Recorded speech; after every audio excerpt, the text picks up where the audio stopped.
Nice win. Jin. Thank you. Jin, world title. Brian Norman. Brian Norman. Yeah. Title match. Next fight. Next fight. Go get it. This year. Okay. Come to America. Or Japan. Japan. Anywhere. Okay. All right. Thank you. All right. As far as Jin Sasaki himself as a fighter, when you first heard the name Jin Sasaki and we watched him fight, like what was your first impression of him? Action. Action? And the boy about his action, like straight up real deal. His record speed for us is 19-1 with 17 knockouts. Only 2 made it out alive. So just imagine that. So I love the attitude that he come with. I love the tenacity that he come with. So it's just like, you think you all of that. You believe in yourself. You got this whole city, your whole country behind you. Let me come over here and see what you're about. George Foreman? It's old school.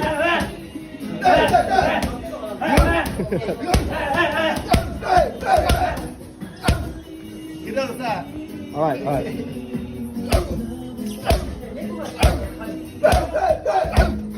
Second old school, country strong. Okay,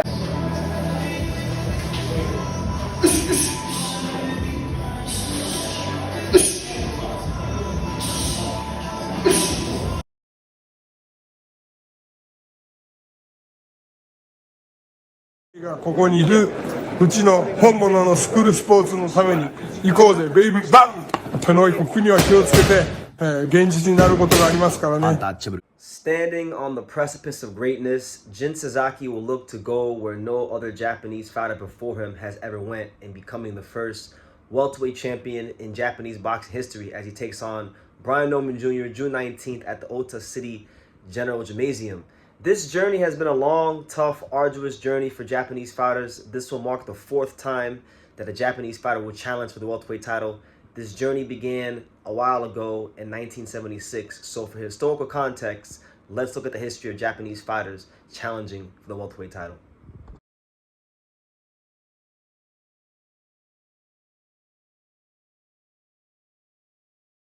All right, so our journey begins in the year of 1976 as we talk about the first ever Japanese fighter to ever challenge for the welterweight title, and that is none other than the fighting pride of Nara, Japan, the very skilled southpaw Shoji Tsujimoto. And Tsujimoto is a fighter that I think had a respectable career. You know, his record, was 27 wins, 4 losses, 2 draws with 14 wins coming by way of knockout.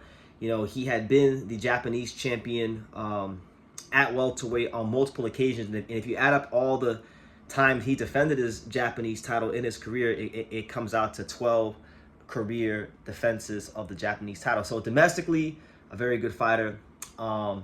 Very good fighter on the world level too, because, right before he fought for the world title, he fought for the world title against Pipino Cuevas, who we all know went up to become a great fighter and, became a Hall of Famer, fought guys like Tommy Hearns and things like that. But, Tsujimoto was the first guy Cuevas defended the belt against. And truth be told, going into the fight, on paper, it didn't look like a fight that wasn't unwinnable for him. It looked like a very winnable fight for him because Cuevas, he didn't have a great record. He was 16-6 coming into the fight.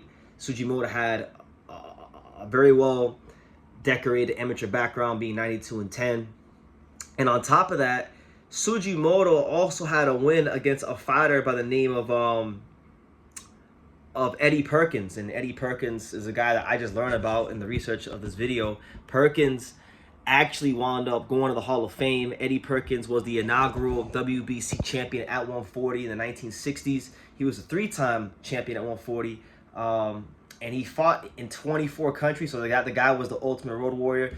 Tsujimoto had actually defeated Eddie Perkins a couple of fights before he challenged for the world title. So that win was definitely a win where, it had to have given him some confidence that he could beat a guy like Pipino Cuevas, and win a world title on top of the experience he already had. But before we get into the Pipino Cuevas fight, so he beats Eddie Perkins, right? He beats Eddie Perkins in 1974. In late 1974, he beats Eddie Perkins, wins a couple of fights after that, defending his Japanese title, right?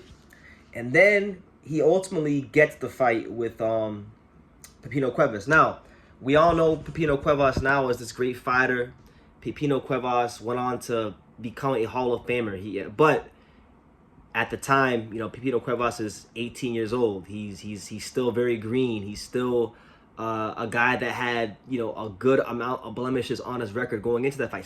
He was 16-6 going into that fight. So it looked like a fight that Tsujimoto could very much win. Tsujimoto, when you go and you watch the fight, I thought he had great success. If you watch him, very skillful, rangy southpaw. He had success on the outside, using that southpaw jab to frame and keep Cuevas on the outside in spots of the fight. He even had success pushing Pipino Cuevas back, shooting short shots down the middle and pushing Cuevas back. But this would be to his detriment, because ultimately, Cuevas is built for these kind of fights, these wars of attrition, these dog fights over the course of 12 rounds.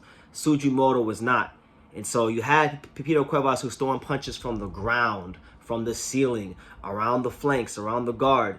And he was the harder puncher, and that proved to be the case, because even though Tsujimoto had success in pockets of time, he wasn't able to sustain that success. And ultimately what wound up happening was, Cuevas was able to sustain his attack to the body, to the head, and throw really unorthodox punches that eventually beat Tsujimoto to a bloody pulp. And Cuevas successfully defended his world title for the first time in his career, and he went on to have a magnificent career.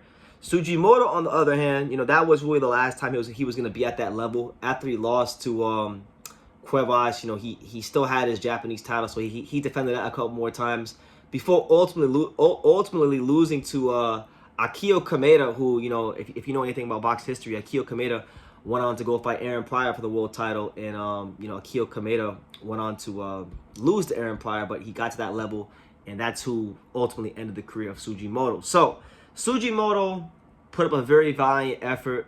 He didn't look overmatched against Cuevas until the 6th round when he got stopped, but that was the last time he was going to be at that level. When you watch that fight, if you ever get a chance to watch that fight between Tsujimoto and Pipino Cuevas, it reminded me a lot of the fight that took place in 2024 between the former IBF featherweight champion Venata Lopez and the Japanese featherweight champion and world title challenger Ria Abe. Very similar type of styles. Abe, skillful southpaw. Ria Abe, good mover, kind of like Tsujimoto was, versus the Mexican fighter that throws very unorthodox punches from weird angles, like Venata Lopez and Pipino Cuevas did in their fights. And the Mexican fighter came out on top both times. So that being said, those fights reminded me of each other. Tsujimoto, after he lost to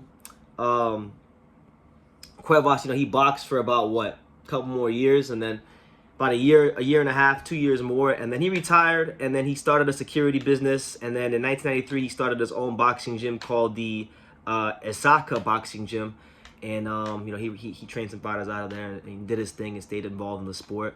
But he passed away. Tsujimoto passed away in 2024, and God bless him. He gave his contributions to the sport of boxing the best he could, and yeah, it was a valiant effort, but he wasn't able to get over the hump and become the first Japanese welterweight champion of the world. But he was the first fighter to challenge for the world title from Japan, so he'll always have that part attached to his name.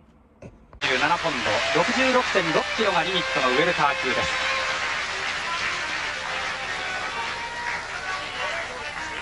全部で17の階級に分かれているプロボクシングで最も重いヘビー級から数えて7番目のクラス。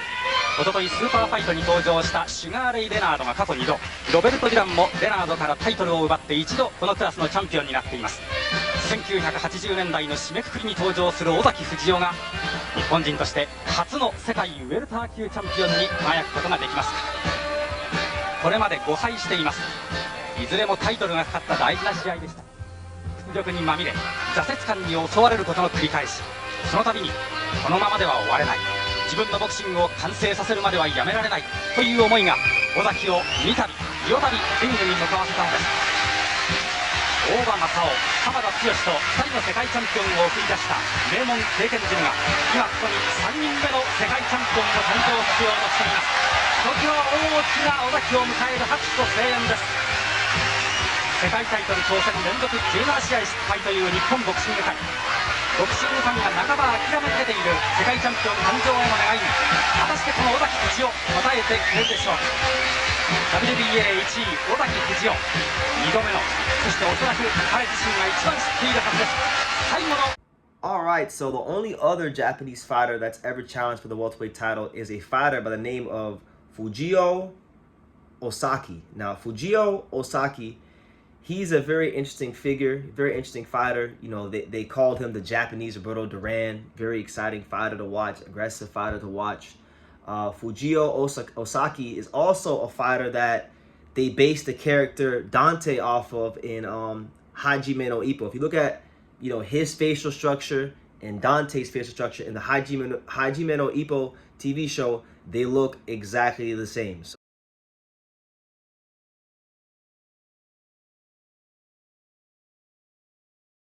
you know, his influence in boxing transcends boxing. Like he's in one of the most popular Japanese animes there is in Hajime no Ippo. I mean, a lot of people love that show that aren't even Japanese. So, you know, fun fact there. But you know, domestically, very good fighter. You know, 4-time Japanese champion, 2 times at welterweight, 2 times as a lightweight. So obviously, domestically, very high level fighter. Won the OBPF title as well, and he was also the 1980 East Japan Lightweight Rookie of the Year. So, you know, he had pretty much done everything you could possibly do in Japan when it comes to, you know, achieving at the highest levels, you know, in Asia as well at the highest levels. But then he got Fujio Ozaki is the only Japanese welterweight that's challenged for the world title on multiple occasions. So the first occasion came against actually one of my favorite fighters of all time, which is the real Magic Man, Marlon Starling. He fought Marlon Starling, and you know, Marlon Starling was at a very intriguing point in his career because he fought Ozaki was the first opponent he fought right after he had scored his one of the signature victories of his career against Mark Breland. And you know, Mark Breland was undefeated, you know, probably the greatest American amateur of all time, coming to you guys out of the Krong Gym.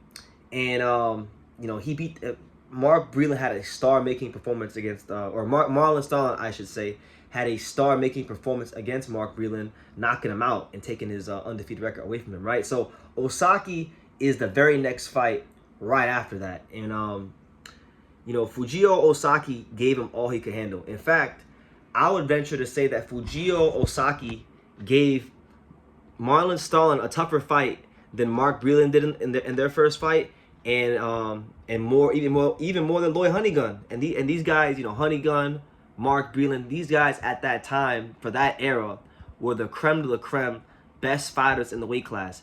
Fujio Ozaki, to most of the American public and most of the public in general, was an unknown quantity. A Japanese guy, a solid Japanese fighter, but not a whole lot was known about him at that time, right? So when you go and you watch that fight, you can clearly see that the more gifted, more talented fighter is Marlon Starling. But I think Fujio Ozaki took advantage of a lot of things stylistically, like Marlon Starling doesn't fight, you know, at a long range. He fights out of a high guard defense, so it allowed Ozaki to hang around in a very close distance inside the pocket, and he was able to take Mark Breland's shots really well. Even though he did suffer a cut early in the fight and a lot of swelling on his left eye, he was still able to hang very, very tough in the pocket. And I thought he did an amazing job of punching in between the shots of Marlon Starling.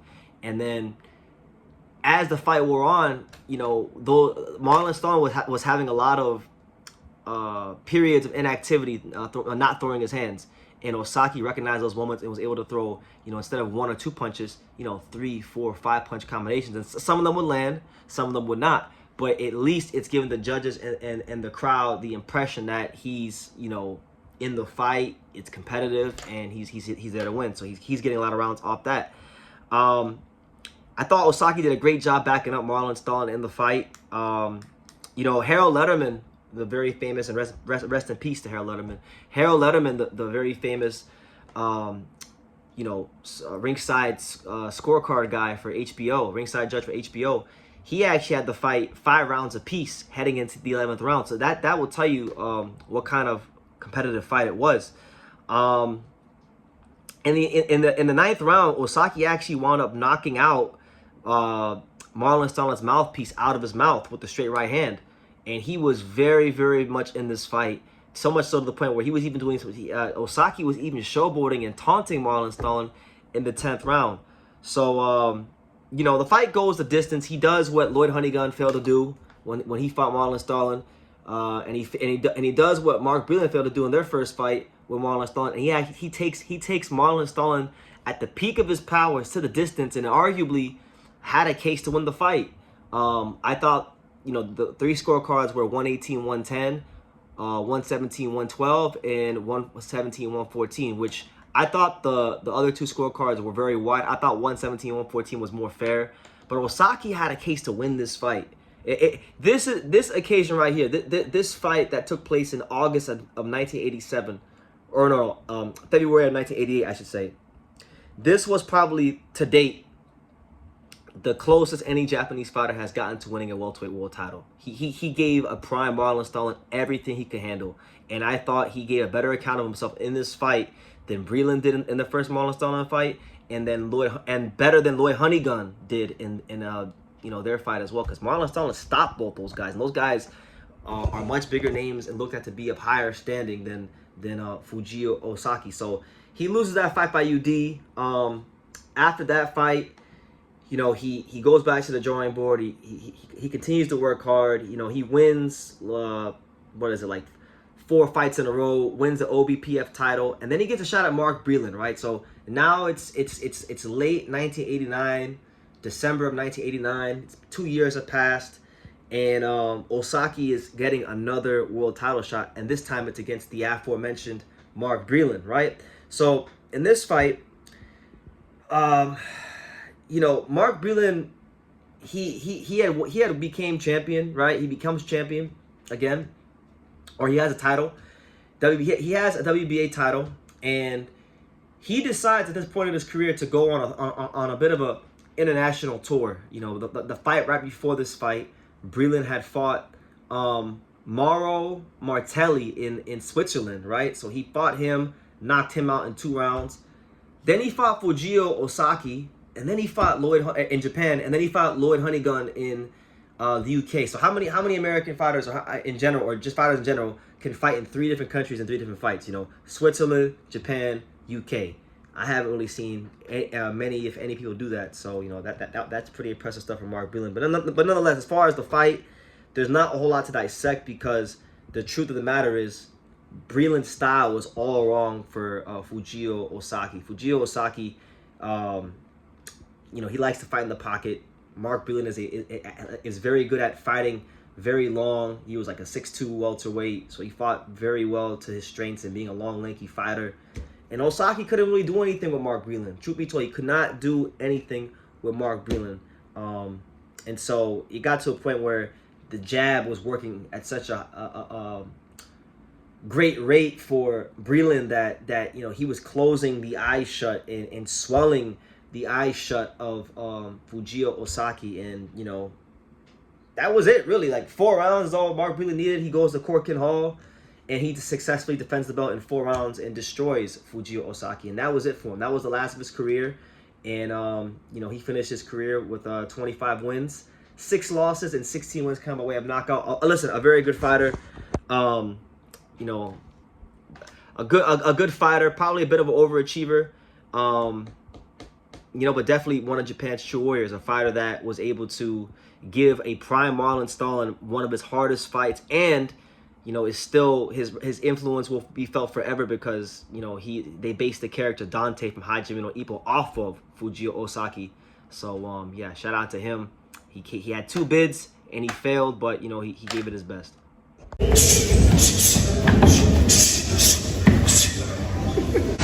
Master, there you go. Now you got again.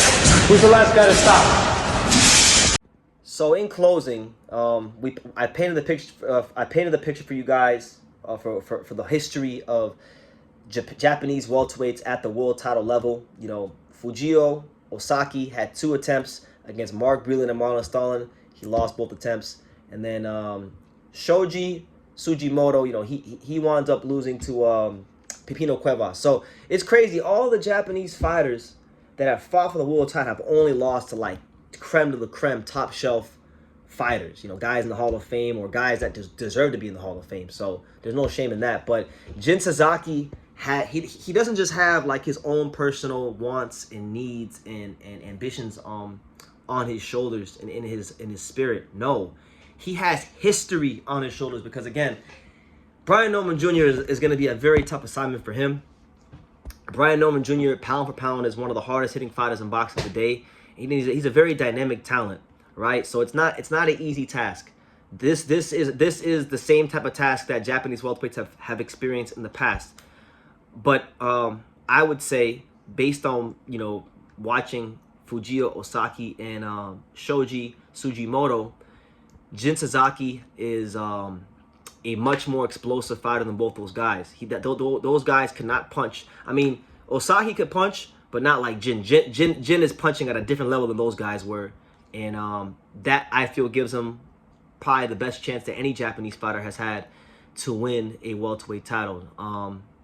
You know, there's questions about Jin Sasaki's defense, and those questions are very valid because he's been dropped multiple times in his career at the Japanese level. Forget the world level. He's been dropped at the Japanese level. So if you're fighting a guy like Norman, who's proven himself to be a true world level fighter, there's obviously a very big cause for concern. But I would also say that Brian Norman Jr. has not been punched on by anybody under the lights who can punch like Jin Sasaki. I think Jin Sasaki is the hardest. I think they're equally. Well, I don't know. I know that Sasaki is gonna be probably the hardest punching fighter Brian Norman has fought under the lights. But is Brian Norman Jr. really the hardest punching fighter Jin has fought under the lights? I don't know. That's very debatable because Andy Hiroka can really punch. So that's debatable. But yeah, if Jin Sasaki is to pull this off, because right now as it stands, guys, let me check the odds. I know he's an underdog, but how big of an underdog is Jin? Jin right now, as of June 17, 10:44 p.m. Japanese time, Jin Sasaki is currently a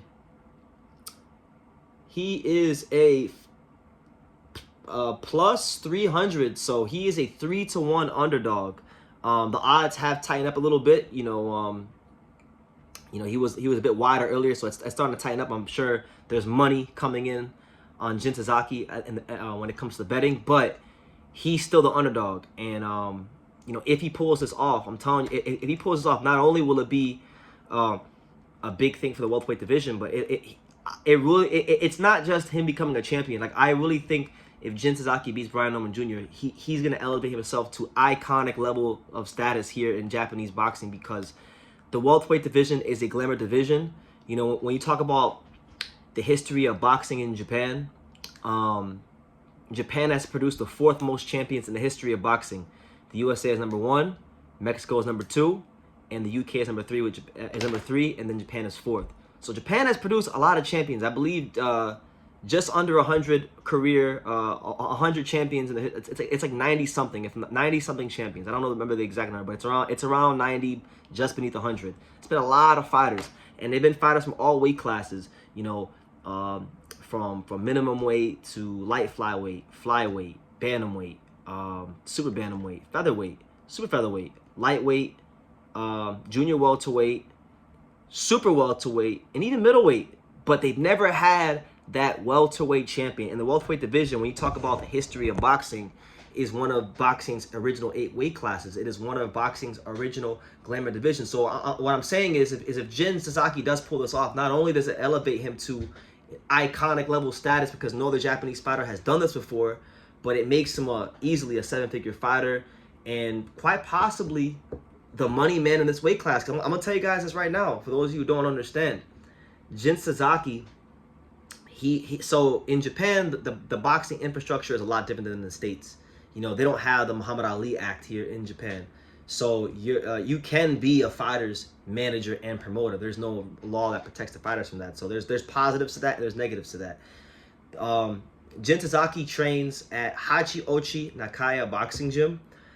And the way it works in Japan is that your gym is your promoter and your manager. But if you fight at the world title level, no matter who your gym is, whatever gym, boxing gym you train at some point in time, you're gonna need funding from Ohashi Boxing and Tekken Promotion. So you're gonna be dealing with the heavy hitters of Japanese boxing, like Mr. Honda and Haruyuki Ohashi. You know, those are the guys you got to go through, right? So I say that to say that if Jin wins this fight, which you know is a possibility, that Ohashi and Honda, Mr. Honda, will be putting up a lot of money to bring fighters to Japan. Japan has never had a welterweight champion, so he's gonna be getting millions and millions of dollars. So it's that kind of there's that kind of money at stake. There's that kind of history at stake, and you know, I just wanted to give you guys the full picture of just how important this could be, and give you guys the context of you know, Japanese fighters before Jin that got close but just couldn't get over the hump when they fought the guys like Pipino Cuevas, Marlon, Starling, and Breland. So that will be my last video in regards to Ryan Norman and Jin Sasaki until the fight. You guys stay tuned for more content after the fight, and there will be a live the morning of the fight. So definitely stay tuned and keep supporting the channel. I really appreciate you guys' support back home in the States and around the world. You know, you guys keep me going. So yeah, leave your comments down below. Make sure you guys take the time to subscribe. And like I say in every single one of these videos, you can love me or you can hate me, but I'm just a kid from Dania. So until next time, take care, guys. Thank you for watching another video on the untouchable True School Sports Empire. For more great boxing content just like this, make sure you guys stay tuned and subscribe. You won't be disappointed.